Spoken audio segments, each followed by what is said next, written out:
Бул жуманын урунтуу окуялары менен тааныштырууну баштайбыз. Эфирде Аймактар Баткен маалымат программасы. Амансызбы? Алгач берүүнүн кыскача түрмөгү.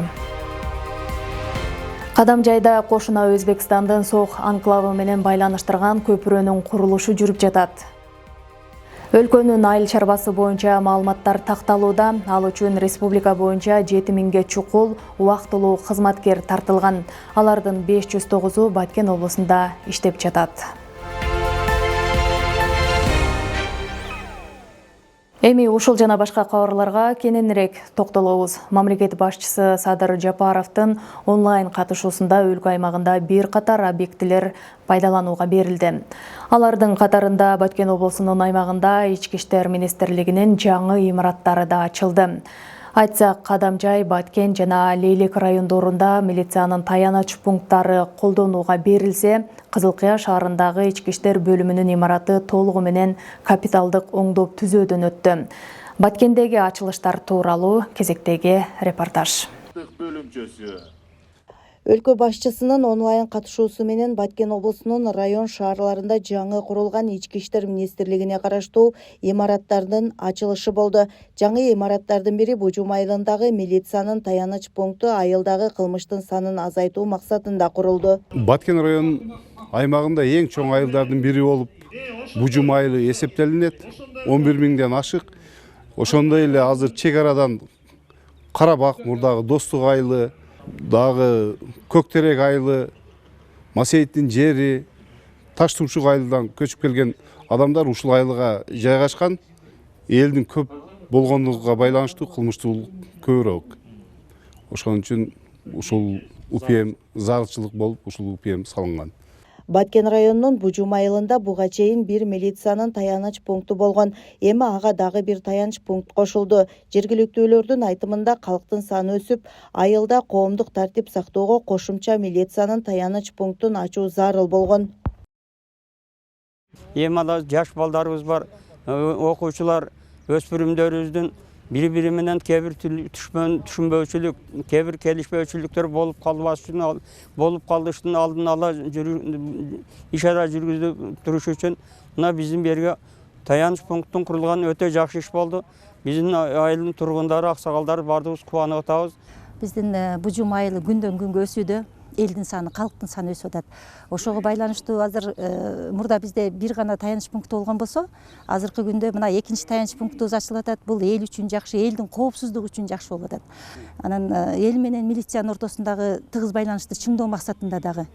Жаңы курулган милициянын таяныч пунктунда ротация болуп, башка аймактан келип иштеген кызматкерлер үчүн бардык шарттары каралган турак жай орун алган. Мындай учурда Лейлек районунан келген милициянын аймактык ыйгарымдуу өкүлү келинчеги менен жашап жатат. Мен бул убакка чейин квартирада жашап жүргөмүн. Квартирада жашап жүрүп,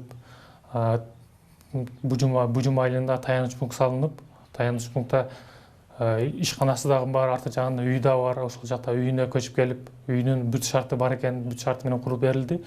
Бул жагында бир кухнясы бар. 2 спальни душу менен. Норуз майрамынын урматына президенттин онлайн катышуусунда Бужум айылындагы милициянын таяныч пунктунда эле имараттар Кадамжай жана Лейлек райондорунда да ачылса, Кызыл Кыяда капиталдык оңдоп түзөөдөн өткөн шаардык ички иштер бөлүмүнүн имараты колдонулууга берилди. Сабира Абдисаматова, Жыргал Абдижалил уулу, жаңылыктар. Кадамжайда кошуна Өзбекстандын Сох анклавы менен байланыштырган көпүрөнүн курулушу жүрүп жатат. Жай айларында Кожошкен дарыясындагы суунун көлөмү көбөйүп, эски көпүрөгө кооптуулукту жараткан. Учурда курулуп жаткан көпүрө Кыргыз автожол түштүк мамлекеттик ишканасы тарабынан каржыланууда. Номер 46-жол тейлөө ишканасы Ош Баткен Разаков автожолунун 186-чакырымында жолду оңдоо иштерин жүргүзүүдө. Анткени бул участкада Актурпак айыл аймагындагы көрүч талаларынан агып чыккан суу жер астынан өтүп, асфальт жолдун 24 метр аралыгын жараксыз абалга келтирген. Жолдун кээ бир бөлүгү чөккөндүктөн жол кыймылына кооптуу болуп келген. Мындан улам кайрадан калыбына келтирүү иштерин жүргүзүүдө. Жол чөгүштү баштаган. Ошо чөккөндүгү жылдыга бичеден ремонт кылчу эдик, капитальный ремонт кылып атабыз. Шопуларга жасатып аварияга ситуация неме болот да. Бирөө, экөө, ошо 3-4 жер бар да. Каптан ремонт коюлду, бул жолу колдон чыгар.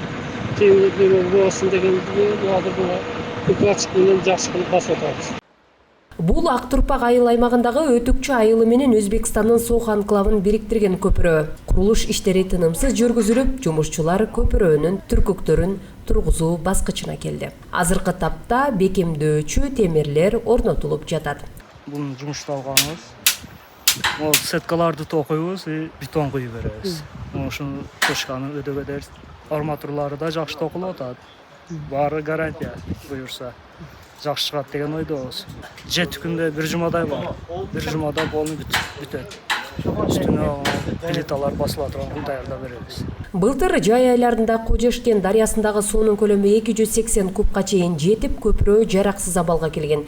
Эми мынтип кайра куруу иштери Кыргыз автожол түштүк мамлекеттик ишканасы тарабынан жүргүзүлүүдө. Узундугу 72 метр болгон көпүрө май айына бүткөрүү пландалууда.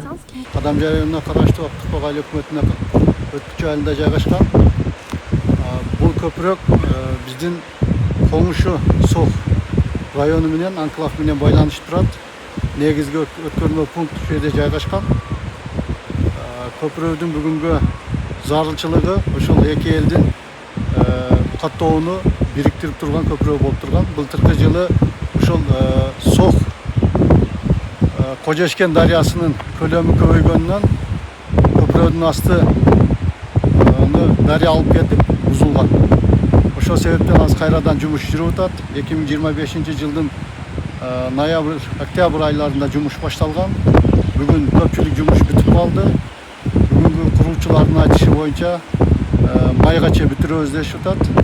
Жергиликтүүлөр көпүрөнүн курулушу эки элдин достугун, туугандык карым-катышын бекемдөөгө өбөлгө болорун белгилешет. Алдыда Кожешкен дарыясынын жээктерин бекемдөө иштери да турат. Турак жайларын жана мүлкүн камсыздандырган жарандар менен мекемелер мамлекет тарабынан колдоого ээ болууда. Мамлекеттик камсыздандыруу уюму жабыркагандарга каржылык колдоо көрсөтүп, өзгөчө кырдаалдардын кесепеттерин жеңилдетүүгө көмөк көрсөтүүдө. Кезектеги кенемтени кимдер алды? Алар кандай кырсыктарга дуушар болгон? Бул суроолорго алдыдагы материалдан жооп ала аласыздар. Бул Баткен облустук биргелешкен ооруканасынын тез жардам унаасы. Унаа үстүбүздөгү жылдын 22 январында кызматтык сапар менен Ош облустук ооруканасына барган. Анда бейтапты жеткирип кайра кайтканда кырсыкка учурап, бүгүнкү күндө абалы ушундай. Дал ошол күндөгү окуя боюнча биз айдоочудан маалымат алганы келгенбиз. Саламатсызбы? Саламатсыздык. Өзүңүз айтып берсеңиз. Кош бойлуу аялды алып барып таштап келе жатып, жол кырсыгына кагылдык. Жол тайгак, туман болгондугуна байланыштуу машина тайып, жолдон чыгып, бир машина жамаштап калдык. Мен өзүм 30 жылдан бери Оролдо жүрөм. Скорыйда иштегениме 11 жыл. Ичинде кимдер болду? Ичинде бир акушер менен мен болдум. Экөөбүз тең эч жабырткан жокпуз. Бул кырсыктан улам унаа жана андагы медициналык жабдуулар жарактан чыккан. Облустук оорукана камсыздандыруу төгүмдөрүн өз убагында төлөп келгендиктен бүгүн мамлекеттик камсыздандыруу уюму 870 470 сом өлчөмүндө төлөп берди. Машинабыз жабыркагандыгы үчүн биз мамлекеттик камсыздандырууга бергенбиз. Мамлекеттик камсыздандыруу оценка кылды. Гаилердин дагы өзүнүн оценкалары менен мамлекеттик камсыздандыруу бүгүнкү күндө бүт толугу менен төлөп берди. Жалпы 15 автоунаабыз бар. Булардын бардыгыны биз ар бирөөнүн өзүнүн жылына жараша, же болбосо ар бир объемуна жараша бардыгыны өзүнүн камсыздандыруунун оценкасы менен өткөрүп беребиз. Быйылкы 2026 жылдын жыл башынан бери 9 жаранга 2 миллион 100 миң тегерегинде кенемте төлөнүп берилди. Анын ичинде турак жайды камсыздоо боюнча, анан ошондой эле мынакей 79 жарлыктын негизинде ооруканага тез жардам унаасына төлөнүп берилди, ошондой эле ОСАГО полисин алгандарга төлөнүп берилген. Мындан сырткары Лейлек районунун Көкташ айылынын тургуну Бүзия Камалдинованын үйү 21 февраль күнү кечки саат 23:30 чамасында электр зымдарынын кыска чыңалуусунан улам 6 бөлмөлүү үйү толугу менен күйүп кеткен. Кырсыктын натыйжасында камсыздандыруу уюму тарабынан 450 000 сом көмөк көрсөтүлдү. Тастыктама Камалдинова Бүзияга мамлекеттик камсыздандыруу уюму тарабынан Аталган жаран 2017 жылдан бери айына 600 сомдон турак жайы үчүн камсыздандыруу полисин төлөп келген. кеткенден бошонда ошого төлөнүп берилген. Мамлекеттик камсыздандыруу уюму акчалай төлөмдүн тастыктамасын облус башчысынын катышуусунда тапшырды. Иш чарада жергиликтүү бийлик тарабынан камсыздандырууга өтүүнү камсыз кылуу боюнча так тапшырмалар берилгени айтылды.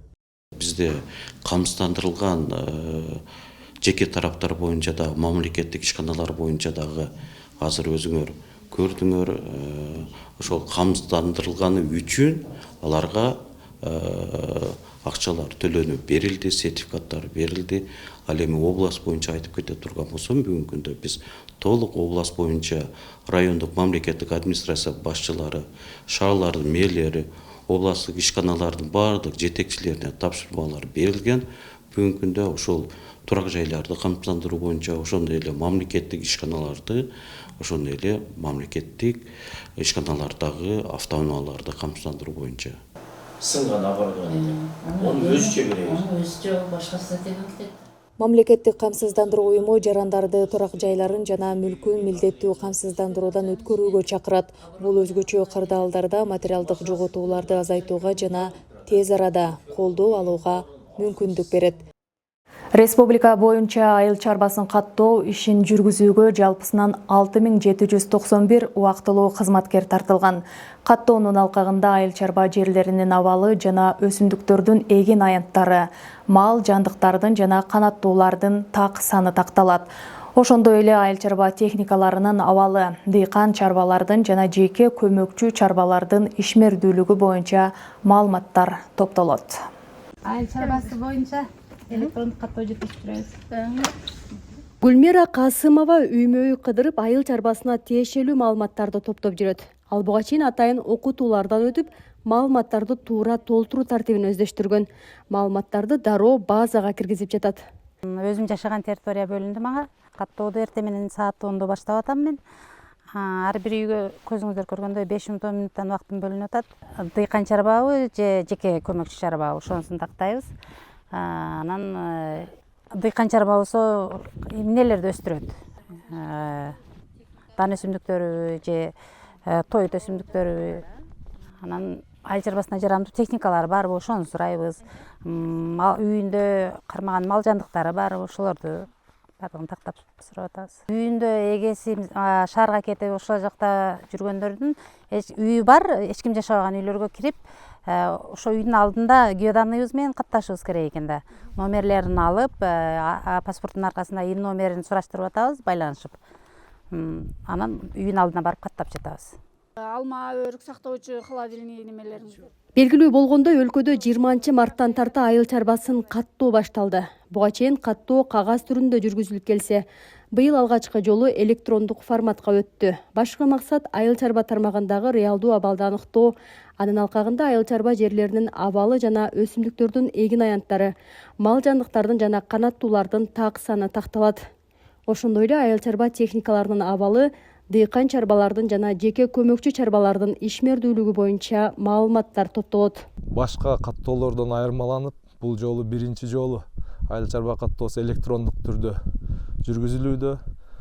Биздин каттоочулар мобилдик байланыш аркылуу, мобилдик интернет аркылуу атайын программа иштелип чыккан, ошол телефон аркылуу каттоо жүргүзүшөт. Биздин каттоочулар 1 айлык убакытка атайын чечимдин негизинде 1 айлык убакытка убактылуу жумушка кабыл алынган. Бардыгы окуулардан өтүшкөн. Абдылакимова айыл өкмөт башчысы. Республика боюнча айыл чарбасын каттоо ишин жүргүзүүгө жалпысынан 6791 убактылуу кызматкер тартылган. Ал эми Баткен району боюнча 90 убактылуу кызматкер иштеп жатат. Бизде 48 айыл бар. Ар бир айылда ушундай бүгүнкү күндөй иш чаралары болуп атат. Анан негизги максатыбыз элдерге түшүндүрүү иштерин жүргүзүү керек. Эмне дегенде туура мамиле эл тарабынан туура мамиле болуш керек да, түшүнүк менен кабыл алыш керек. Бул мал негизгиси баса белгилеп кетчү нерсе мал каттоо, бул купуялык сакталат. Ушул иш-чараларды өткөзүш үчүн биз жалпысынан 90 адис даярдадык. Биякта инструктор бар, каттоочу адамдарыбыз бар. Биздин каттоочуларда атайын өздүгүн күбөлөндүргөн бейжиктер QR коду менен мойнуна илип жүрүшөт. Ошол QR код аркылуу ал жаран кайсыл жердин кызматкери экендигин эмне жумуш кыларын аныктап алса болот. Бардык жарандар, каалоочулар. Ошол биздин Баткен район тургундарын ушул айыл чарба каттоосуна активдүү катышып, маалыматтарды так берүүгө чакырам. Себеби бул маалыматтар биздин республика үчүн өтө маанилүү. Бул агрардык сектордун бүгүнкү күндөгү абалын аныктоодо жана келечек пландарды түзүүдө бул өтө маанилүү иш-чара болуп жатат. Белгилей кетсек, айыл чарбадагы каттоо 10 жылда бир жолу өткөрүлөт. Адистердин айтымында чогултулган маалыматтар келечекте мамлекеттик саясатты натыйжалуу жүргүзүүгө, фермерлерге көрсөтүлүүчү колдоону туура багыттоого жана тармакты өнүктүрүүгө негиз болот. Аталган өнүктүк 10 апрелге чейин уланат. Кадамжай району көчөттүн мекени. Сатыкка чыккан көчөттөрдүн көпчүлүгү ошол райондун жашоочулары тарабынан даярдалат. Жыл сайын март айында базар көчөт жүрөт. Жол боюнда кызыган көчөт базар тууралуу кезектеги сюжет. Жаз келип, Кадамжайдагы жолдун боюндагы катар тизилген көчөт базарлар кызыган мезгил. Негизи Кадамжай району көчөттөрдүн мекени деп да айтылып келет. Бул аймакта жашоочулардын көпчүлүгү көчөттүн түрүн ушу уругунан эле өстүрүп, анан мынтип жол боюна сатыкка алып чыгышат. Нургазы Авазовдун үй бүлөсү да 15 жылдан ашык убакыттан бери көчөт өстүрүү менен алектенип келет. Алар көчөттү уруктан өстүрүп, ал чоңойгондо улоо ыкмасы аркылуу сапаттуу көчөттөрдү даярдашат. Натыйжада сатыкка чыгарууга жарактуу көчөттөр болжол менен 3 жылда даяр болот. 50 сомдуктар бар, чоңдор. Анан 300 сомдуктар арзаныраак бар. Анан 400 сомдуктар. Анан нандилер бар. Бакта алма күн сом майдалар, анан чоңураактары 100 сом, 50 сом. Шабдалар 100 сом чекеден. Баткендиктер бир жылда сөзсүз жок дегенде 2 көчөттү короосуна отургузууну салтка айланткан. Азыр мен дагы көчөт сатып алып, үйгө алып барып отургузайын деп жатам. Саламатсызбы? Мага 3 шабдалы, анан 1 өрүк, 1 гиляс берсеңиз. Жакшы сортунан, Ранный элбет деген бар. Не деген? Ранный элбет деген. Бул деген эмне? Эрте пишат. Эрте пишат, жакшы. Сатканга да мындай батыраак сатып аласыздар бар го. Жейинге да вообще. Канча жылда түшүмүн берет? Бул быйыл гүлдөйбү. 2 жылда берет уже. 2 жылда жакшы карасаңыздар. Узак менен 3 жыл ошондой. Шабдалы бат-бат эле берет. Жол боюндагы бул базардан көчөт сатып алуу үчүн облустун булуң бурчуңунан жана жакынкы облустардан келгендер да болот. Жылда алабыз. Өзүбүздүн бакка отургузабыз, анан кийин мурдадан биздин сайдын боюнда жашайбыз, тал эгет элек. Азыр тал эккенден көрү көчөт эккен элге дагы жакшы болот, жаш балдарга. Ошого ар жылы 2ден 3ден алып эгебиз да. Аймакта багбандар жыл өткөн сайын жаңы көчөттөрдүн түрүн көбөйтүп жатышат. Ошондой эле уруктан көчөт өндүрүүнүн жаңы ыкмаларын өздөштүрүүдө.